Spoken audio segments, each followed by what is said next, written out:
Yes, the front and rear bumpers. The front one, way better than I thought it was. It's almost like there's like a little dent there, a little scuff there. There's some pitting here and there for rust. This side's not bad. I got a little ding there, but really overall, the front bumper is I would call it mint for being 1960. That's not a dent. That is just the shape of it. There is a little bit of a dent right there, and it's a raised edge from where it something must have hit it in that frame right there. Those the mounts for the bumper must have smacked it. So if I can get a flat piece of steel in the back, I could probably flatten that out a little bit. But for the age of it, I would consider that basically mint, is what I would call that thing. Now the rear bumper, well, it's worse than I had remembered.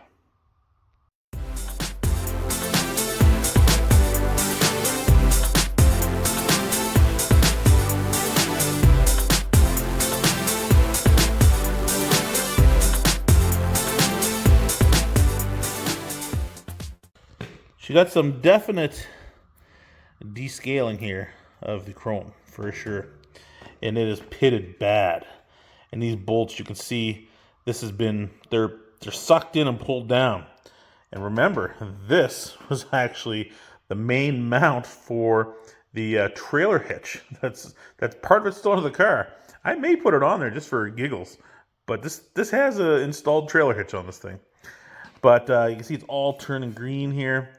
All the galvanized or the chrome, sorry, is coming off, and I don't know why. The exact same spot on both sides. Two big rust holes. So yes, there is a lot of cleaning to do. The other thing as well too is the huge bubble or bumper. Call it a bump. Well, I can't even hardly even show. Oh, yeah, you can see it right there. Whatever happened here, something got backed into or ran into, and it pushed this in, and it puffed it up. It popped up in the middle. So I'm sure a big rubber mallet will take that down a bit. But this bumper she's pretty trashed. there's really not that much left to it. It's going on because what I got for now. So my plan is for the rear, flatten this out. It's puffed right out. I don't understand what happened here. There's nothing behind here. It's just empty. But pound those two places fat. We'll grind them, clean them up. I'll put something in behind it, and I'm gonna fill it. That's what I'm gonna do for now. I'll fill it, clean it up. This is gonna get sprayed. I'll find something to etch this that I can get a chrome paint to stick to it. I'll try to keep it kind of down underneath here. I don't know. We're gonna try some things anyway, because it's staying. If I found another one again on the box, the checklist of things to look for, but it is going on the way it is now. It's only held on by 4 bolts, so it's not a big deal. The front one though, like I said, it's like I'd put it in the mint category. Like when you look at it, that's not that bad. So staining here and there, but there is no rust holes, no rust marks, very little. There's like surface rust, but I'm sure that'll come right out. One cool thing, I have all the original lights are still in here. The other cover I do have here. I took that out originally when I was doing the car because I thought there is a bolt here, which I ended up having to cut off, but I thought I could get it out by removing the bucket. Couldn't get in there. But now that it's up on a bench, I could probably get the rest of the screws out, get it out, get the buckets cleaned up because they're all corroded. They were galvanized at one time. I'll end up spraying the inside with a chrome paint just to make them a little more reflective. And yeah, front one I feel good about putting on. The back one, don't feel the best, but she's getting sent. Sorry. Not sorry. Never getting tired of looking at that. But we got a pile of mess here to deal with. So moving right along with the front and rear bumpers. And here's all the light brackets, or the buckets I guess you could say, that hold this one to be a rear one. Single wire going for backup light. Then we have the front one, which is dual wire, theoretically 3 wires. The bucket itself is the ground. And then you have a running light and, of course, a signal. This would be 1 wire for the power, but again, this is the ground. And they are just grounding the body to the bucket, which then goes to the bumper, which then goes to the frame, and then there's a body frame, or a body mount, or a grounding strip that goes to the chassis, so on and so forth. And like I said, we'll be changing that, one for a better ground, but also the fact that everything I'm doing, I'm cleaning so heavily, coating with rust paint, that I no longer have that metal-to-metal contact anymore, where these normally would have been galvanized metal touching the chrome bumper onto the, I don't know if they're even chromed at the time, but they'd be going to the steel bracket, and that's the ground on the whole system. That'll be changing. I may have to put grounds on the sockets themselves separately, which is fine. I can solder to them, but it'll just make it a lot easier for me. I know it might seem like a lot of work to you guys. Way easier than trying to use bodies of these sockets for the grounds for these lights to work. Now, speaking of sockets, they're quite simple. The only thing is, this is one of them that has come out of here. Oh, and I had the bolts snapped off, so we'll be addressing that as well too. But the socket that has come out of here, unfortunately, it came out because it rotted out. These are permanent. This is one piece socket and all. It has been mushroom node on the back as a spacer, as a flange, and then they are flared on the other side. This is one piece, not made to come apart. But the sockets, I don't know if we can even get in here, are completely gone. They're corroded right through. The little grooves that lock the light bulbs in are gone. Some of the 2 of the light bulbs just pulled out. There's just nothing left to them. So unfortunately, they got to come off. I'll have to get something new to put in there and modify it one way or another. But that's what I'm at right now. Just going to try to rip those out, get these in the blaster, see if we can clean them up. All right, all plugs are out. I just had to hit them with a chisel on the inside. They start bending the collar over, and they're able to pull out. So they're no good. There's no way of saving those, unfortunately. And then what I'm left with is just an empty bucket. Now, the 2 rear ones for the rear backup lights, they are extremely rusted. And I had to grind out the little nut. And the same thing, it's pushed through to a flange, and then it's flared over on the inside. So I just ground that flare off. Then unfortunately you're left with a massive hole like that. So that'll have to be addressed as well too, which is not a big deal. The front one's hard to get to, but the rear one, it's easy to get my hand up in behind the bumper.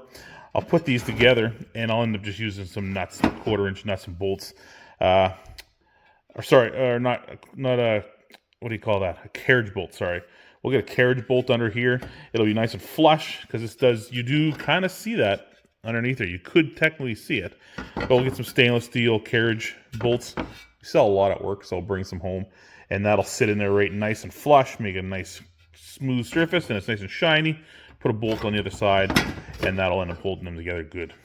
All right, let's put those in the blaster. All right, there we go after blasting. Regardless of how they look, this is smooth. It is like a beautiful velvet. So the walnut shells that I use put a really nice etch on galvanized steel. It just, you can feel it, just like a velvet feeling on there. So paint does grab onto that very good. But the rear ones, we are down to bare steel. There's not much, a little bit of galvanized left in there, but we're down to bare steel. But again, it's smooth. Every bit of flake is gone. This is just the so-called protective layer of rust that forms as things start to corrode and rust, and that's what we want, actually. We want that. This is the preferable situation for our rust converting paint, or primer, sorry. But even though we're using walnut shells, I completely blasted through the back of one of the rear buckets. So yes, one of these are really bad. Like holes, you can see the holes are everywhere. The thing is just, there's not much left to it. It's like tinfoil. So obviously the way that was ever sitting in the car in the forest, it must have been tilted a little bit, filled up with water in there, and of course rusted it right out. So we are not finding one of these. That is a They're not even going to happen. Not even going to bother trying or waste my time. What I am going to do though is this is caved in just from it being so thin. I'm going to smooth that out, get that flush, and what I'm actually going to do is I'm just going to put a piece of fiberglass over top of that. Now we're going to treat it first, get it down, get the steel, stop them from rusting. We don't want to have a possible rust layer between the metal and the fiberglass mat. So we'll get this flattened out nice. This will all be treated, and once it's good and hard, because this stuff feels like plastic, we'll buff it down just so we know there's nothing, like a wire wheel, so there's nothing left behind that could possibly delaminate from the metal that's stuck to the fiberglass mat.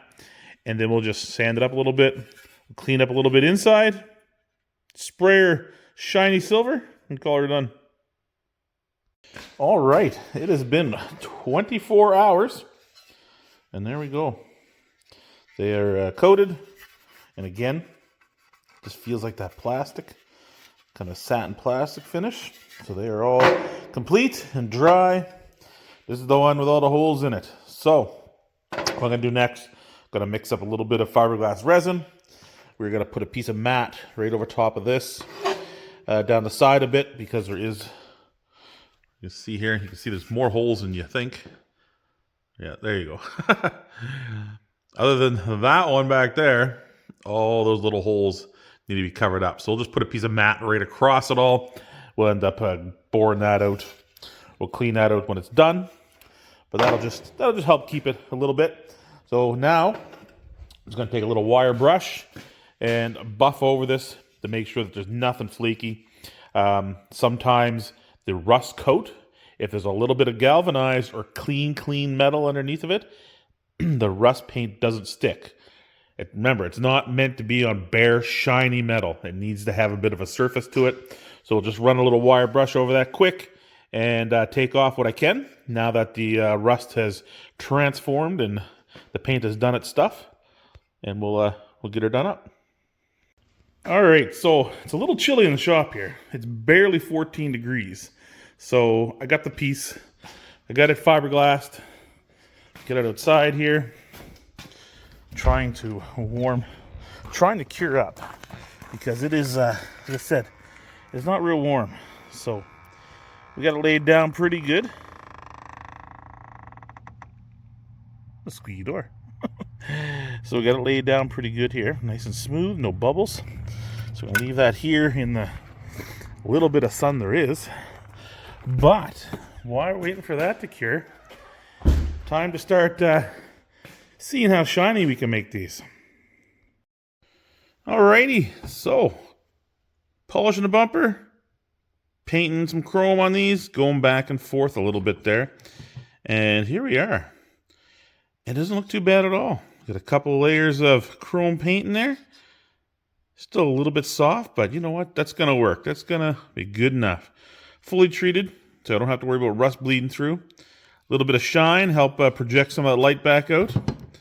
Then, of course, the one that was really bad. You can see all the pitting in there, but you'll never see that once the lens goes on. But it covered up pretty good, dried good. I just gave it a quick little sand, cleaned up the hole, and that's it. It's gonna be into that part. 4 of those and the license plate bracket all turned out good. Now, let's see how the polishing went on that rear, or on that front bumper.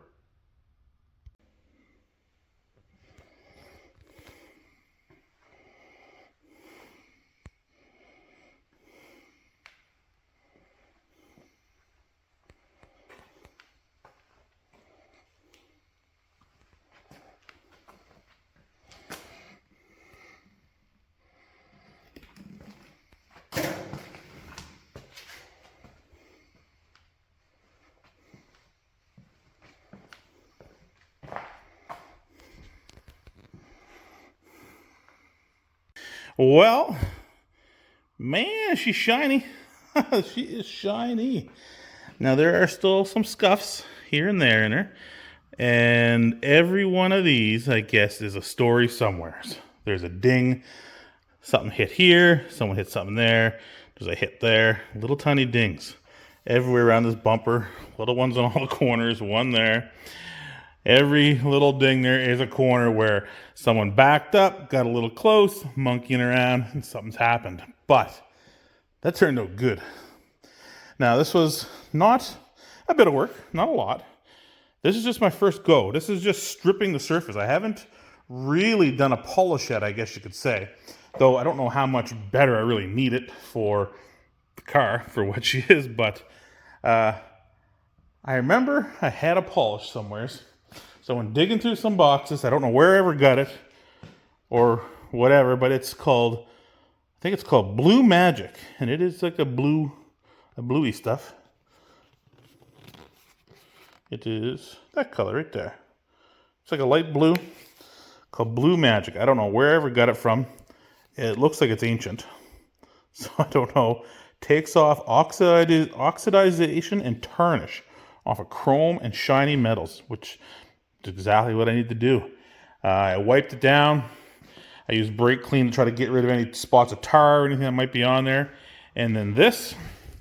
And then I got myself, I had these from before, the whole box of little polishing thingies.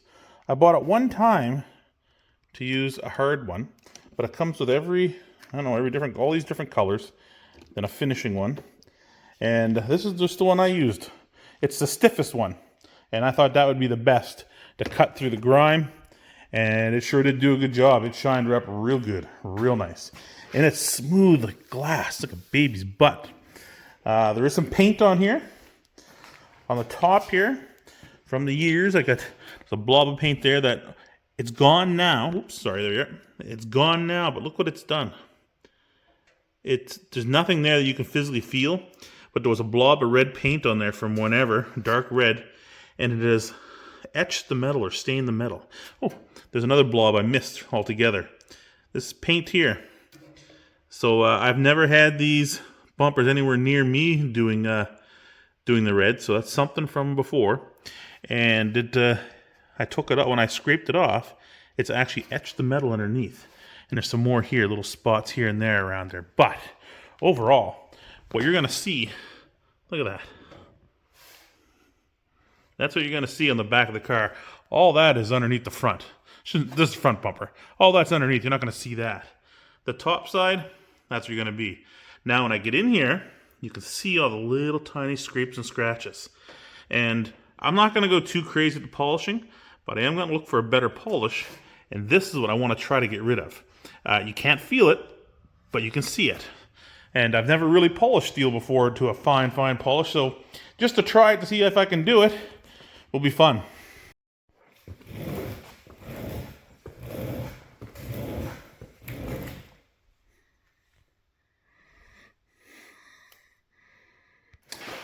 All I've been doing, now they got the other side polished, the first polish anyway.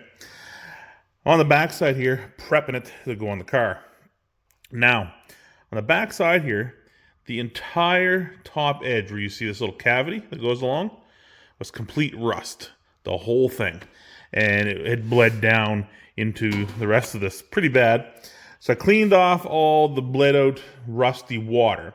I didn't do anything to it. I didn't polish it. This is still tarnished. I just wanted to get rid of that rust stains. You can kind of see some of it here where it was running down because all this was bare steel. Way back in the day, I worked at a galvanizing plant for about 5 years. We did a lot of hot dip galvanizing, and the way this rusted, I am positive that when they hang this in the tanks to put the chrome on, they never check for bubbles.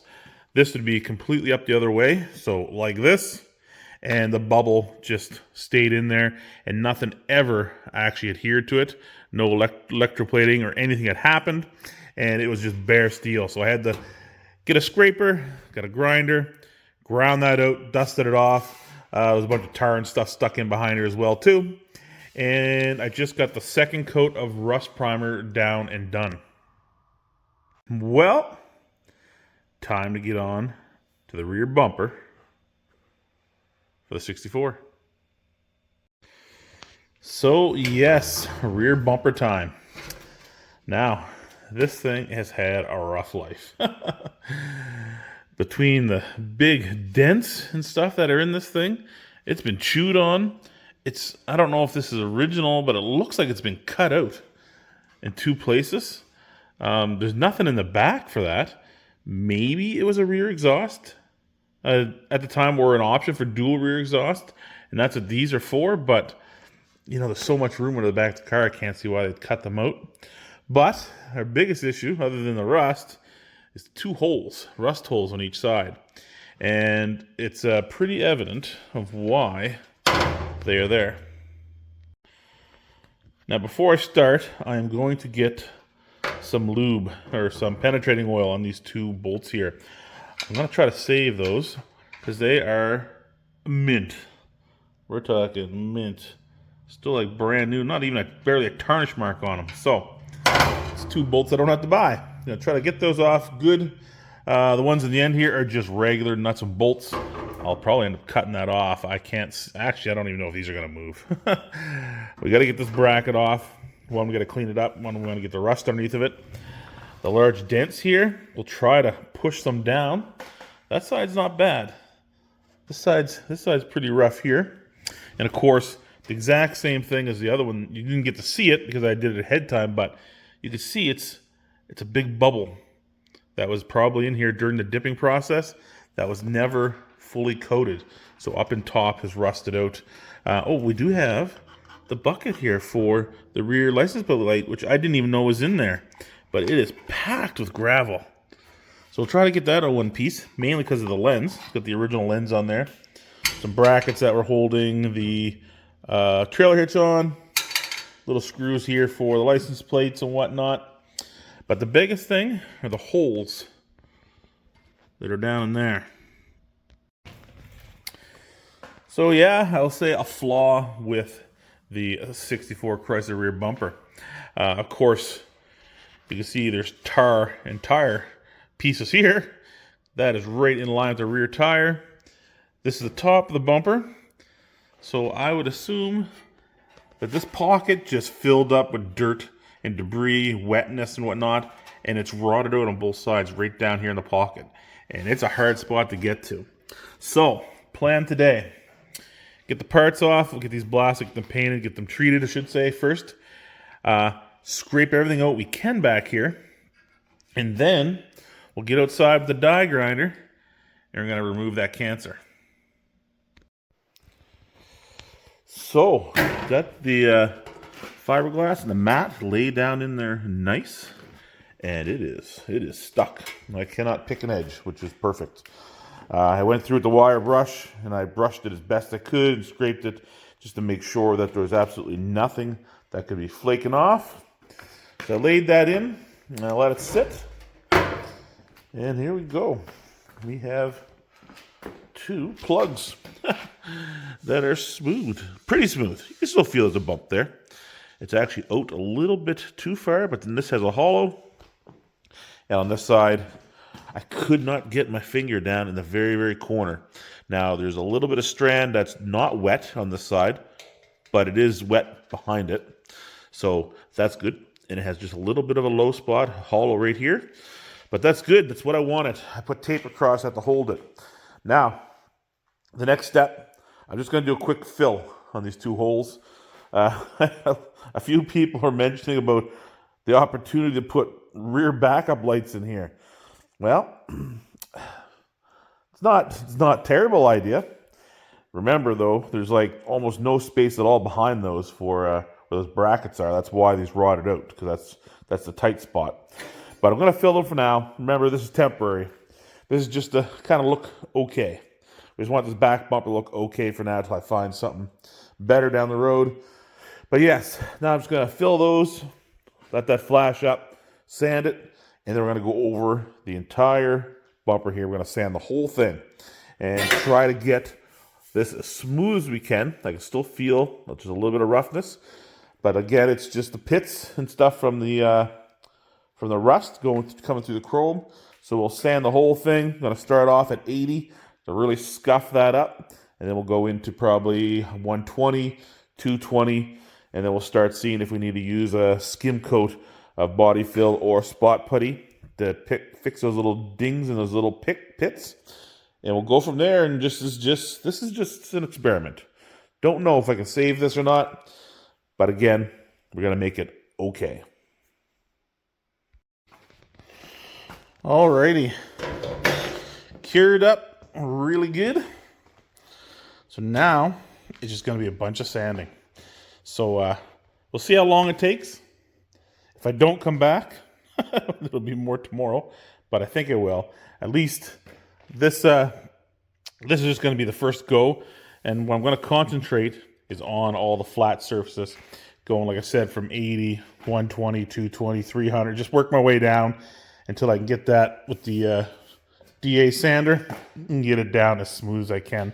And hopefully we'll get it smooth enough. I can put a coat of primer on it, see how it looks. Got some etch primer, and it's supposed to bite into everything, so we'll find out. And we'll keep going down until we get to the point where we're probably going to be wet sanding it, just to get that fine finish. Just like the front bumper, even where it's not bent, it ripples just because they're a punched piece of steel. They're not perfect. You'll never get, on this car, on these ones, the original bumpers, you'll never get that perfect smooth shine, like a mirror finish that's straight. You'll always have the ripples on it because, like I said, these are punched. This is a flat piece of steel, sits over a die, and just boom, and there you go. You got a bumper. So what we're trying to do, though, is get the surface perfectly smooth so that when we do spray on the rattle chrome, it'll look more like a mirror. The smoother you can get the surface, the better the result at the end, just like a paint job. So I'm going to take everything outside, do some sanding, and we'll come back at least. I'll definitely come back and at least show you how it's made out here. Let's get at it. All right, I'm jumping right in here because I have inadvertently just discovered something new. So I have started sanding here. You can see some of the high spots, of course, which I expect. These were the spots where rust was bubbling through. What I did not expect is that I shouldn't say I cannot, it just doesn't come off easily, but I cannot remove my rust primer from the chrome. Like, I have to physically push on it, and there is still a haze here.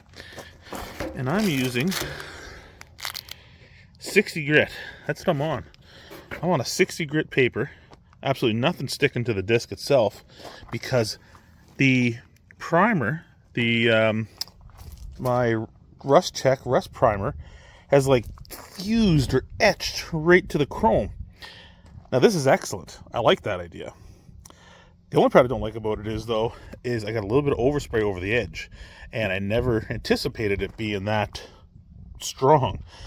There might need to be a little bit of aggressive polishing on this top part, but this is good because I was worried if I'd be able to get anything to stick to this chrome.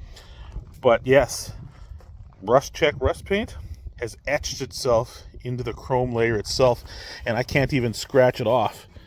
This might be good. This might be good. It is coming down nice. It's definitely 60 grit. You can feel it. It's coming down nice, but I think as I go down through my layers and a quick skim coat over this, I think it's going to work out good. But this is going to take a while. I was thinking it was just going to come right off. It's not. It's hard as nails. It is rock hard. So I may have to end up getting a actual emery for this, made for sand and steel. I might have to go buy some special pads that are actually made for going through steel. It's that hard. So we will see. We'll see. I'll go through my layers, see what happens. So this is what I stopped in and picked up today. Dominion. Now, I'm sure you can remember what this is. Dominion is all the rubberized coatings that I put on this car, which were phenomenal products. I did the interior hard spray. I did the box liner spray underneath, which is a rubberized coating which dries semi-hard but still flexible. All my seam sealer was all done by Dominion. Between Rust Check and this Dominion company, I would tell you, Not sponsored. I would love it, but these products are awesome. Now, unfortunately, in Canada, this little can here, it is a bigger can. We'll give it that. But still, it's $30. Like, for 425 grams, paint has just gone through the roof. But, yeah, they have cheaper ones there. But you know what cheap gets you? Cheap gets you doing it twice. So, I'm going to go by with what I read on the internet. Super acid etch, and hopefully it'll stick even better to the bumper. But we're going to put a coat on this, and then we're going to run another experiment on some other parts. I'll tell you one thing. It smells just like grape juice. But I guarantee you, it ain't as good for you as grape juice. So, the mask it is. But talking about coverage, holy crud. The spray pattern on this thing is better than a spray gun. But there we go. We got her on. She's about as smooth as the front bumper. She's got the ripples and the dents. But one coat on. We're going to let that set up. I think it says half hour in between coats. And we'll throw another one on. So while that primer's drying, the experiment tonight... Oh, geez, let me get this off. Oh. Actually, it's not that bad over here. The experiment tonight is the clear coat. And the chrome paint. You remember, I did one... Oh, I threw it in the garbage. You saw yesterday's video. It just bubbled like crazy, just like we had before. But again, it was just at that recommended can... procedure of recoating, and they're two different brands. But we have these. If you follow back on the videos, the 28th of last month, so July 28th, I released a video of me painting these, which was actually the 27th that I did it. Of course, everything I do is usually the next day that you see it. So these are a week old. I'm curious, is a week long enough for cure time for the old trim-clad clear, which has destroyed everything, basically? See, it's long enough to put on here. Now, this has got... We'll see this beforehand. You can see it's a little bit rough, just because it was bare steel and it was in bad shape. That's fine. Now, inside is a little cleaner. You can see it's all nice and shiny. Ripples, of course, because, again, these are just stamped. These are a flat piece of metal put in a die and just squished together. But... it is smooth surface for the foremost. So we're going to sacrifice one. This is easy to fix, easy to blast. I want to know what's going to happen to clear. So let's get her done up and throw a layer on there. All right. So there we are. I got one light coat in there that dusted, and then I put on a heavier one 15 minutes later, and it got the wet look. It definitely made it shinier on the surface. The surface got that wet look.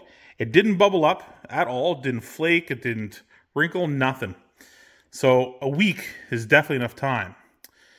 But now here's the other side to the experiment. This was for one guy that asked about it.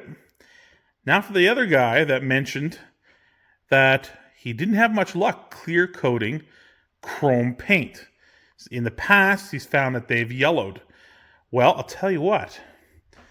Even though this looks wet and shiny and it's not separating, he is right. I think, look at that. I say the right-hand one that I didn't do anything to is more chromier or shinier than the one I clear coated. It did have a kind of a dullish color to it. Now, when I take off my pliers, though, look at that. See how it's misted it out? It does. It dulls it out. Even though it's a nice wet coat, it is not the answer. So clear coat over top of the chrome paint, you can see the difference. A wetter look, a more chrome look or brighter look on this side. Good to know. Another thing we're not doing. Time to throw another coat on that bumper. Well, we've let her breathe a while. This is 2 coats. You know what? It's not terrible. Though the whole thing looks like it was beat with a sock full of nickels. Like the dents are unbelievable. I'm assuming everything coming off the car tires, it's like bullet holes, like bullet dents. The entire thing is dents.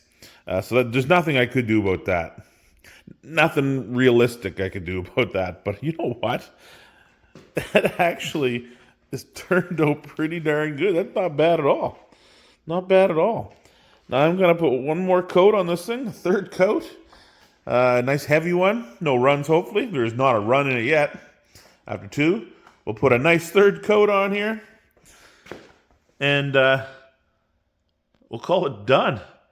I don't know if you can polish this stuff or not. I might find something. I might find something here I can put a good heavy coat on and see what happens if you try to polish this. I'm assuming that paint's going to come off pretty easy, but you know what? It's not rusty anymore. It's got no holes. Consistent color. And like I said, it's really not that bad. Yeah, it's got ripples. It is a Ripley. It's a Ripley bumper. But I can almost make myself out in that. Oh my goodness, Paul, what have you done? Yeah, you painted a chrome bumper. And it didn't turn out 100% terrible. It's bad. It's bumpy. Like Ripley. But as for smoothness on this thing, it's pretty darn good. Oh, I got a little piece of trash fell in it. Darn it. Oh well. Oh, what are you gonna do? Now, when I primed it, yes, you could see there was dents and bumps in it. And before I started, I could see there was dents and bumps. But I didn't realize like how much this thing was dented and the bends in it from the brackets behind when it got hit. I can't believe what actually showed up now that it's shiny. Like the amount of dents and bumps where the hole is that I did, that's probably the smoothest part. What's around it though is this is dented in, and this is a huge bump here that's coming out. It's pretty wild actually to see how many spots are on it. And there's so many spots like within this area on both sides. I'm assuming that's from rocks and stuff coming off the wheels and smacking the thing. But all in all, when it comes to the smooth surfaces, man, she turned out pretty good. I don't know if you can polish this stuff or not. I'm gonna polish the chrome side of this now tonight, but I think I'm gonna put some of this paint, start layering up on something, and see what happens when I start rubbing into this, just with a light polish or even like a wax or something like that, to see what it does, to see if there's any way to take that dullness off it, because that's what it's like. It's like a dull chrome finish on there right at the moment. I don't know if it'll get any better, but I tell you what, it looks way better than rust. I'm gonna get on buffing that, and then I gotta clean the shop tonight. I got some stuff. I got some tape to start putting on some more trim pieces around the windows and that, but I've got nowhere to work. I gotta clean the shop. This floor is driving me nuts. Gonna grab a beer, get the cleaning, get the buffing, see how it turns out. Now, before I start polishing the actual top surface, the one you're gonna see the most, I just want you to see this, to understand how that paint worked. So here's the 40-year-old chrome that's been sitting in the woods, or 60-year-old chrome in the woods for 40 plus years. If we look at the edge, there's not really any difference. The paint is just like an oxidized chrome. The unfortunate thing is hoping this is going to come out like shiny glass like that did. And then we're probably going to start to see the difference. But, like I said, top part you're going to see the most. Let's get at her. Well, the shine on that looks good. But, Houston, we have a serious problem. It involves that, me putting too much on, and it ran over the other side, and I thought, I'll just grab my rag and wipe it off. Yeah, I wiped it off all right. Wiped off every bit of the paint. Oh my goodness.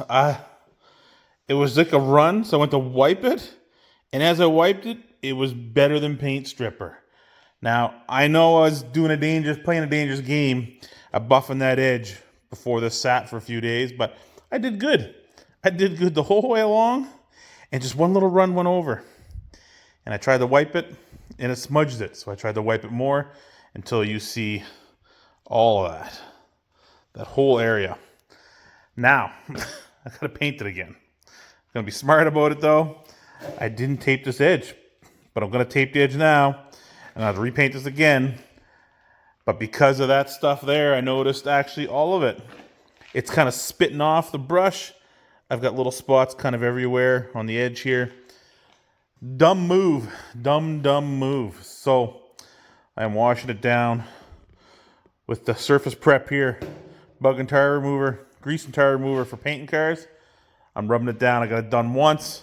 Gonna do it second time, maybe even a third. Then I'm gonna lightly tape that edge.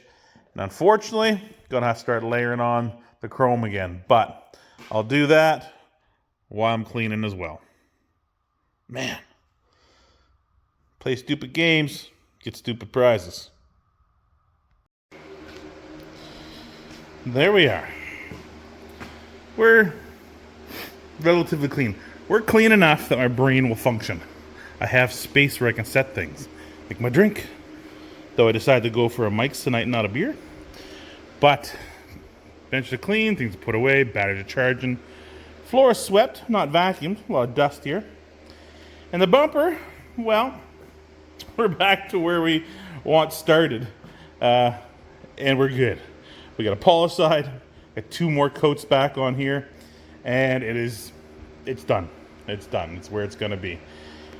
And just because you can't look at both sides at the exact same time, it's pretty darn good.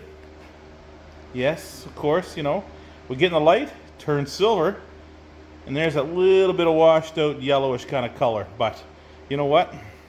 When you look right down the center, because that's where I kind of feathered my line in, right along, you can barely even see that. It's there, of course, but you can barely even see that. Done. That is the rear bumper to the 64, and hopefully no more mishaps. Again, still looks like it's been beat with a sock full of nickels, but we'll let this go for 24 hours before we put it on the back of the 64. So to the back of the bus we go. Oh, look at that. Got a bumper on there, got a rear bumper. Looking snazzy. That big dent, you can see it because of the light, but as for profile, it doesn't seem to matter. It's just a big wrinkle from that dent. But yeah, she's on. She's on. Now, if you're coming from the back of this baby, you can't tell. You can't tell that this has been etched, sanded, a little bit of body fill, and painted. That's pretty good. It's good enough for the girls we go with. Now, the only downside is I highly underestimated or overestimated of how much this bumper fills in that hole.